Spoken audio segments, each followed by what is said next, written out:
Welcome to the DCTV News at Noon program. I'm Kelsey Kiesling. And I'm Kendra Cook. The Southwest TV Translator Association underwrites the news show, and Dolores County Broadcasting Network is the producer of DCTV. If you have any news topics or tips you'd like to see covered, give us a call. The studio number is 677-4119. Today's show is live on Tuesday at noon and rebroadcast at 3 and 6 p.m. and again re-aired on Friday at noon, 3 and 6. Coming up, Gold King update, Bears Ears, and more. And also a hit and run and another fire in Durango, Morp and a bear, with weather, sheriff's report, and area happenings. Today is June 13th, 2017, and now the news at noon. Written in the Cortez Journal, breaking news from Washington.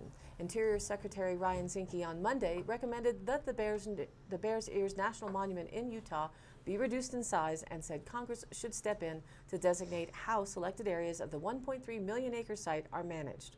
Zinke made the recommendation as part of an interim report to President Donald Trump on the scenic swath of southern Utah with red rock plateaus, cliffs, and canyons on land considered sacred to tribes. The Ute Mountain Ute tribe is one of 5 tribes on a commission to advise monument managers about protecting cultural resources on the land, including tribal access for rituals and ceremonies, and they were said to be appalled by the recommendation, while other Native groups were in favor of the reduced overreach by the federal government. Trump signed an executive order in April directing Zinke to review the designation of dozens of national monuments on federal lands, calling the protection efforts a massive federal land grab by previous administrations. Trump and other Republicans have singled out former President Barack Obama's designation of Bears Ears, calling it an unnecessary layer of federal control that hurts local economies by closing the area to new energy development. They also say it isn't the best way to protect the land. Across southwest Colorado, conservationists were quick to speak out against this decision and the implications for public lands under the Trump administration, even though this land is the purview of the state of Utah. Senator Orrin Hatch, Republican from Utah, said that the review process and outcome showed a willingness from the federal government to work with local leaders and should be a blueprint for the future.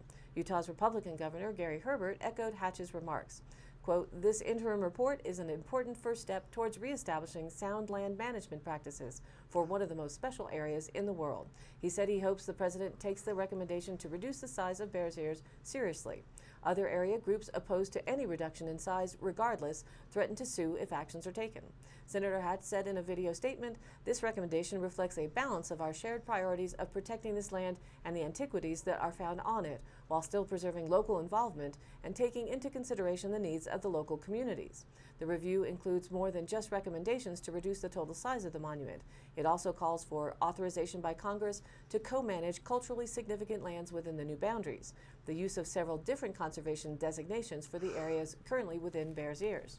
Examples would be labeling of some areas as national recreation areas and national conservation areas, both of which carry less protection than the current monument designation, and clarification of how wilderness areas and wilderness study areas are managed when they are within a monument.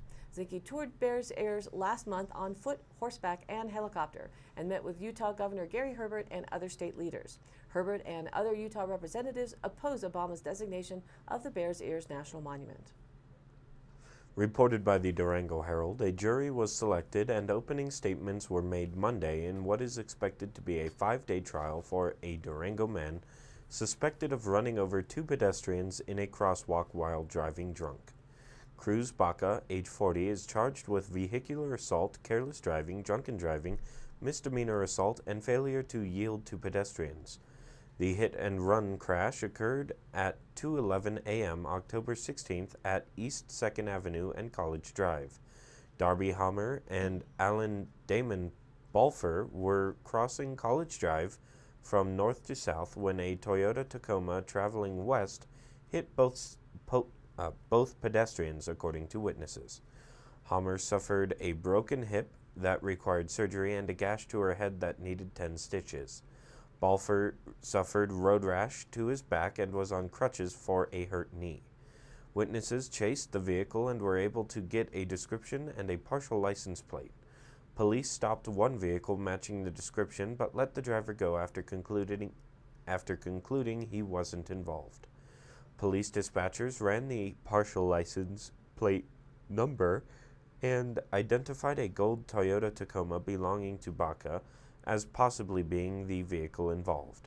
Officers went to Baca's home at 1208 Avenida del Sol and located a gold Tacoma with front-end damage. He denied hitting any pedestrians.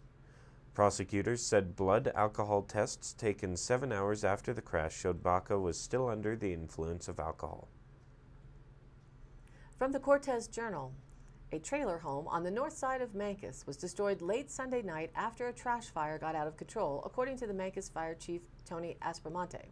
About 10 Mancos firefighters arrived on scene near the 110 block of East Sunset Avenue just before 10 p.m., Aspromonte said on Monday. It appeared that the homeowner had been burning trash in a barrel on the back porch of the trailer, and the fire spread to the house. There were no injuries, and all the residents of the home got out safely. The fire crew was on scene until about 2 a.m. Monday. Homes on either side had some damage, Aspromonte said. We had some heat damage to a house on the east side, and the west side house was left without power. Open fires and fireworks are not allowed in Mancos, according to the town's municipal code. Southwest Colorado was under a red flag fire warning until 11 p.m. Monday, according to the National Weather Service in Grand Junction. A red flag warning means that wind and dry conditions are ripe for extreme fire behavior, including rapid growth if a fire starts. Be fire aware for your safety and the safety of others around you. Reported by the Cortez Journal, a mobile home was destroyed in an early morning fire Monday in the Alpine Shadows subdivision east of Durango. The fire was reported at 4:42 a.m. on Alpine Drive northeast of Elmore's Corner. 12 minutes later, a shed and home were fully engulfed in flames and the fire was spreading to the forest, said Carola Hanks, fire marshal with the Durango Fire Protection District. It's a mobile home, and half of it is gone, so I would say that's a total loss, she said. The fire appears to have started in the shed, she said. The cause was under investigation Monday. No one was injured while fighting the blaze. The homeowner ran back into the house looking for his 5 dogs. He was able to free 3 of them before jumping through a window for safety. He suffered a cut to his head and tore his clothing while jumping through the window. A Yorkshire Terrier and a Pomeranian remained missing as of mid-morning Monday. The fire also burned a boat, vehicle, scooter, and outdoor equipment, including a lawnmower and snowblower. Firefighters had to pull water from the Three Springs subdivision more than 2 miles away, which had the closest functioning fire hydrant. Been wondering what has happened lately with the Gold King mine mess? Reported in the Durango Herald, wait no more, the mess gets messier. The U.S. Environmental Protection Agency had no rules for working around old mines when the agency, quote, inadvertently triggered a massive spill from a Colorado mine that polluted rivers in 3 states, government investigators said on Monday. The agency started work on safety standards after the spill and expects to finish them Friday, investigators from the EPA's Office of Inspector General said. Here's a refresher. An EPA-led contractor crew was excavating at the inactive Gold King mine in southwest Colorado in 2015 when a debris pile blocking the entrance collapsed. That released 3 million gallons of wastewater tainted with iron, aluminum, lead, copper, arsenic, and other heavy metals into rivers in Colorado, New Mexico, and Utah. Native American tribes in those states were also affected. State, tribal, and federal officials have criticized the EPA for not taking more precautions, such as drilling into the mine to determine how much water was pent up inside. Like previous investigations, the Inspector General's report said the EPA knew the Gold King, one of scores of inactive mines in the mountains around Silverton, Colorado, posed a risk of a blowout. Even before the August 5, 2015 spill, the mine was spewing out 200 gallons of wastewater per minute, or about 3 million gallons every 10 days, the report said. Despite the risk, the EPA had no specific standards for the level of care to be taken or how to assess a collapsed mine portal, the report said. It said the EPA gives its employees in charge of such operations, known as on-scene coordinators, wide latitude in deciding how to work on old mines, and that both coordinators assigned to the Gold King were experienced and highly trained. The Inspector General's report disputed one key element in a previous review of the Gold King spill by the U.S. Bureau of Reclamation, which was assigned to conduct an independent outside assessment of what went wrong.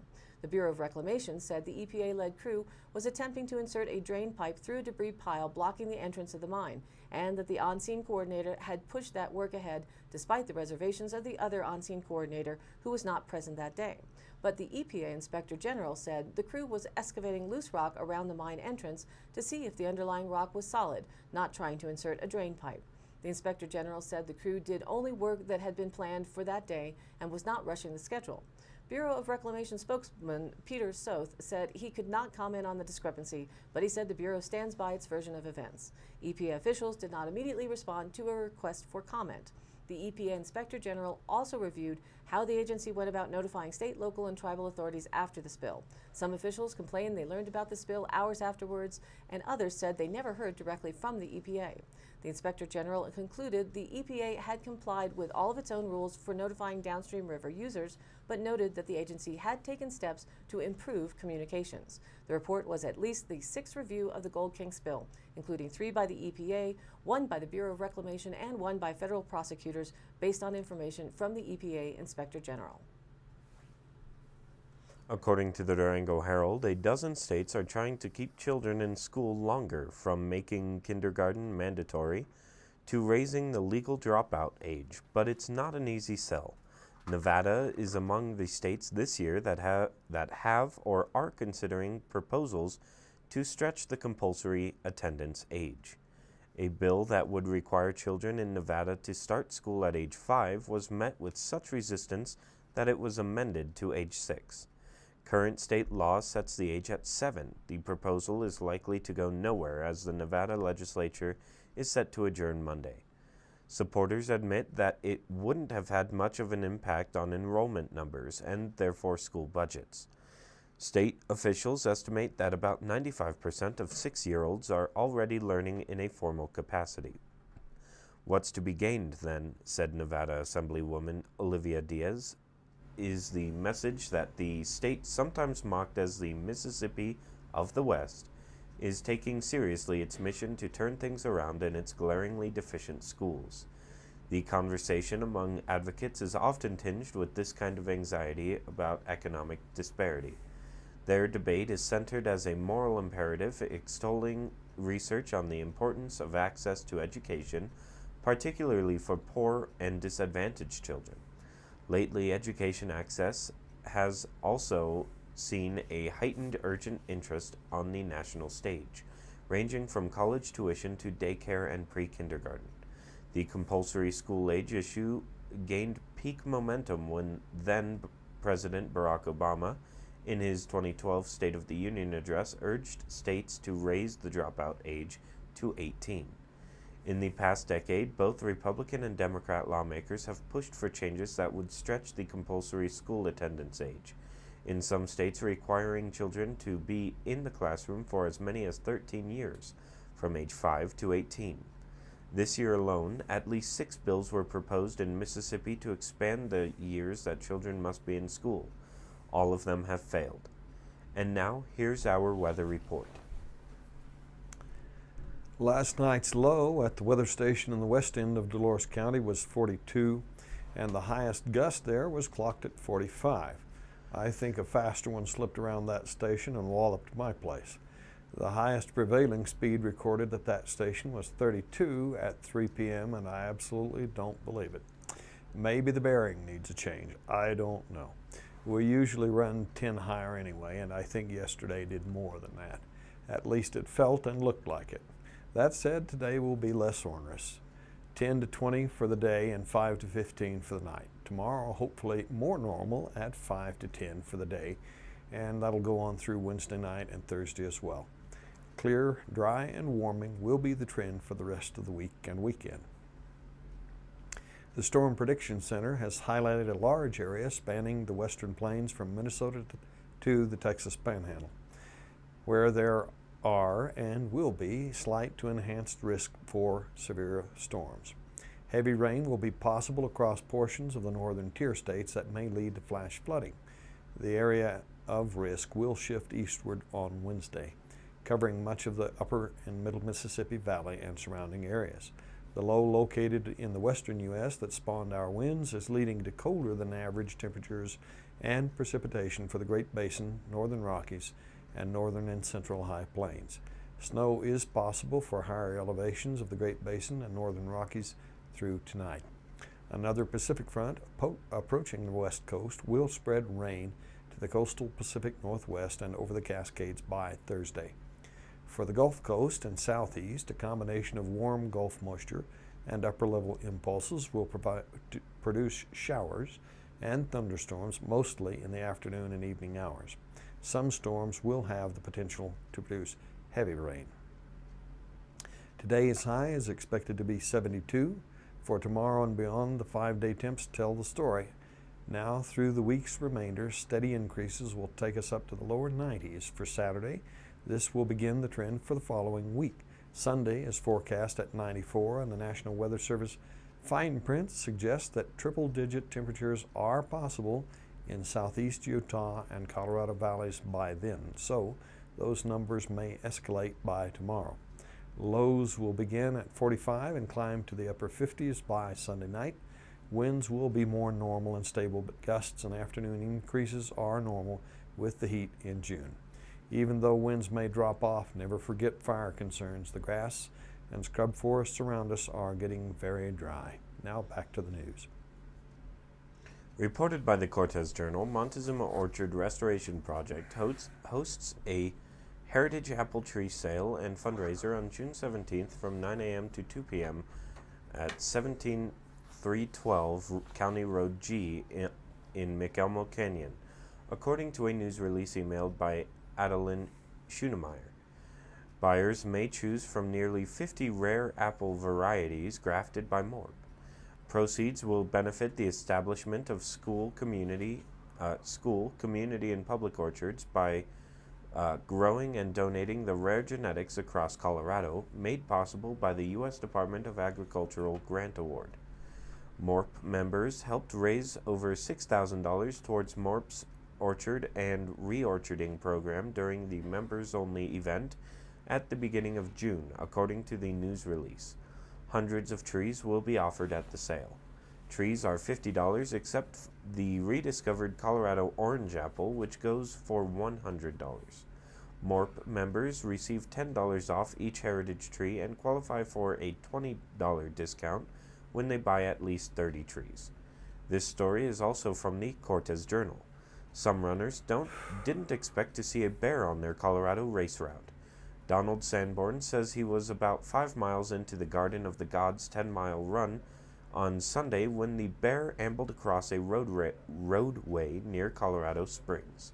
Sanborn says the animal seemed to be trying to decide whether to zip across the road filled with runners when a large enough gap finally emerged for the bear to get through. He says he's encountered bears, elk, turkeys, bobcats, and other interesting wildlife on training runs, but hasn't seen an animal like this in a race. The competition winds through Garden of the Gods Park between Manitou Springs and Colorado Springs. Sometimes scientists do come to the rescue. The Gold King mine story set me to thinking, and I found this. In January 2016, the Swiss Federal Institute of Technology in Zurich, researchers Professor Raphael Mazenga and his senior researcher Srinath Bolasetti published a study in the journal Nature and Nanotechnology about an innovative type of membrane developed in their laboratory. This membrane will effectively filter out heavy metals, radioactive waste, and other toxic substances and bacteria from polluted water.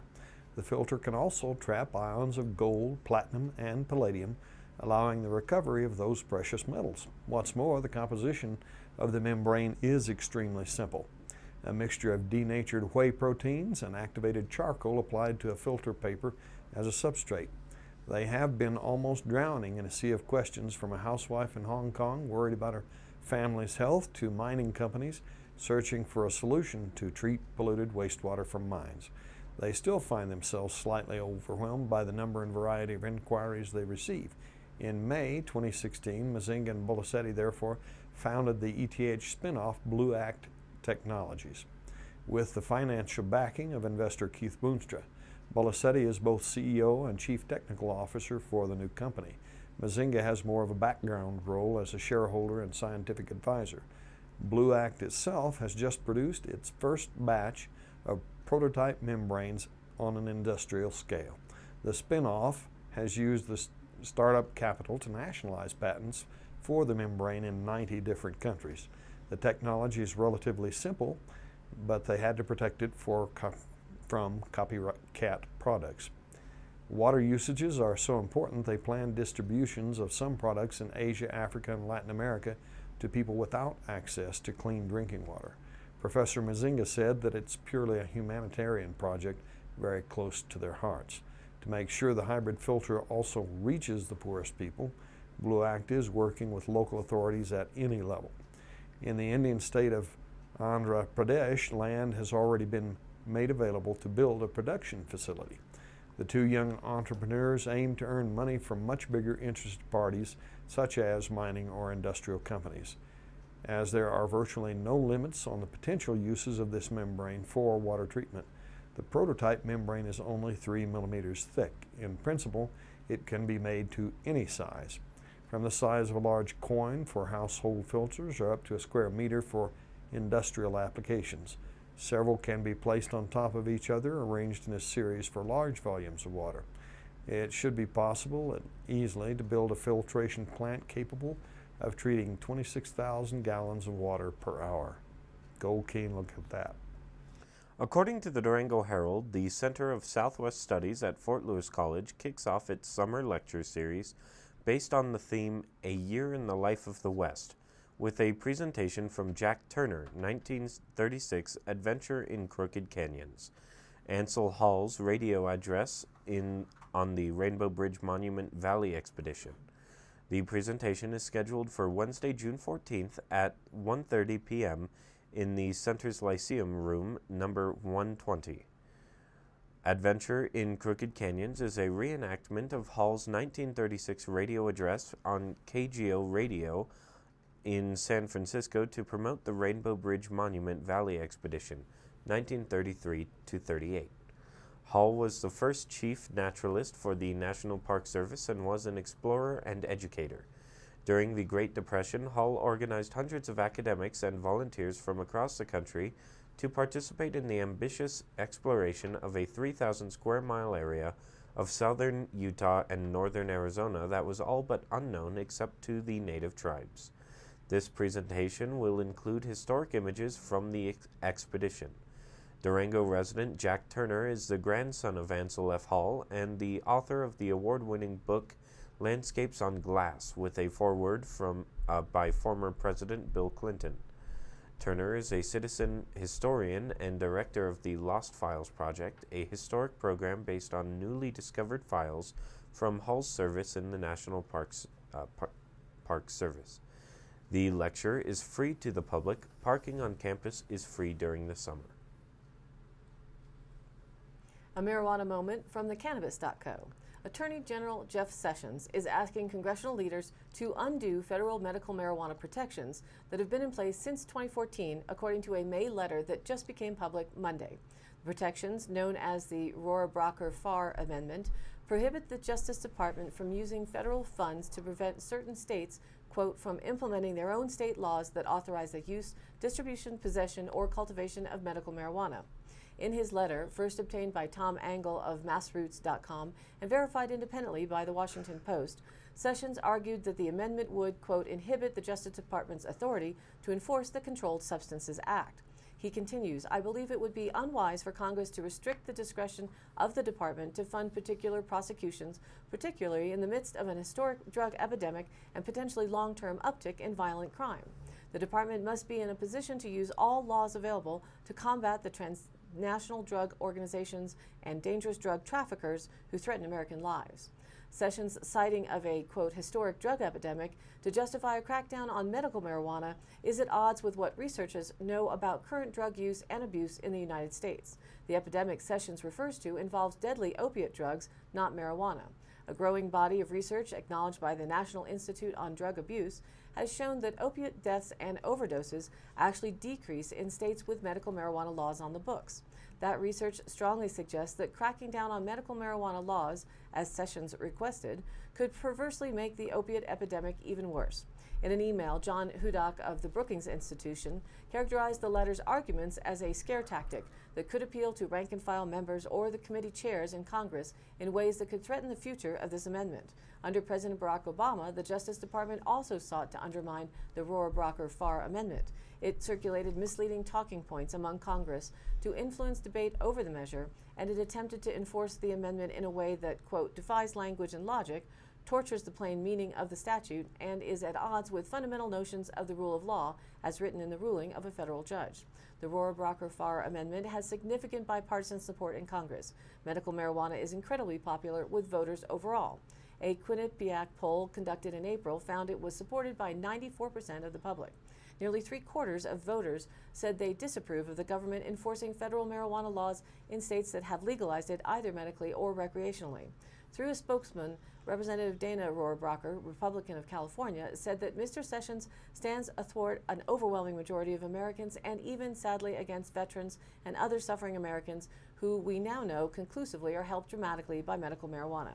Advocates have been closely watching the Trump administration for any sign of how it might tackle the politically complex issue of marijuana legalization.